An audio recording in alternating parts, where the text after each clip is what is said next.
হরি অনন্ত, হরি কথা অনন্ত। তাই আজ কম্ব রামায়ণের একটি গভীর তথ্য নিয়ে রামায়ণ কথার আয়োজন সাজানো হলো, যেখানে মহেশ্বর কিভাবে হনুমান রূপে এলেন সেই তথ্য ভক্তদের কাছে শোনানো হবে। তাই রামায়ণ তথা ধর্মীয় অজানা গুহ্য তথ্যগুলো জানতে আমাদের সঙ্গেই থাকুন। কম্ব রামায়ণ হলো এক বৃহৎ রামায়ণ, যেখানে গভীর লীলাসমূহ নিয়ে তথ্য পাওয়া যায়।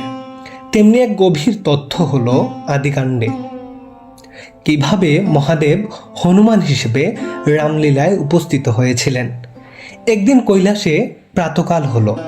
মা পার্বতী মহাদেবের ধ্যান ভগ্ন করার প্রচেষ্টা করতে লাগলেন, কিন্তু তাতে মা পার্বতী ব্যর্থ হলেন। তিনি এতই গভীর ধ্যানে মগ্ন ছিলেন যে তার ধ্যান ভাঙা সম্ভব হয়ে উঠেছিল না মা পার্বতীর জন্য।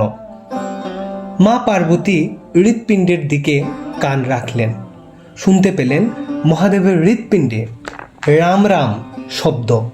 মা পার্বতী একটু ভয় পেয়ে গেলেন, তিনিও ভয়ে রাম রাম বলতে শুরু করলেন।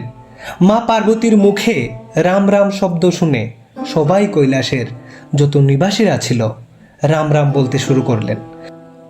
অর্থাৎ ভগবান শ্রীরামচন্দ্র পৃথিবীতে আবির্ভাবের আগেই কৈলাসে ভগবান শ্রীরামচন্দ্রের নামে মুখরিত হয়ে গিয়েছিল।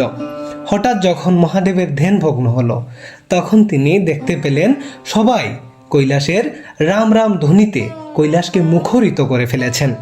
মহাদেব অত্যন্ত প্রসন্ন বদনে বললেন, ভগবান শ্রীহরি মানবলীলা এবার মর্তলোকে যাচ্ছেন, তাই ওনার নামকরণ হবে রাম। আজ ধ্যানে সেই তথ্য সম্পর্কে আমি অবগত হয়েছি।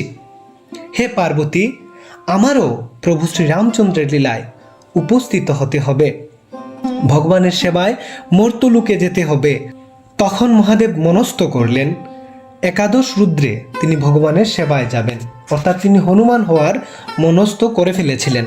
যেহেতু আজকের এই ভিডিওটি একটু দীর্ঘ হয়ে গিয়েছে, আগামী ভিডিওটিতে তিনি কিভাবে হনুমান রূপে গিয়েছিলেন রামায়ণে সেটি সম্পর্কে সুনিপুণ তথ্য আমরা আপনাদের দেব। সঙ্গেই থাকুন। হরে কৃষ্ণ।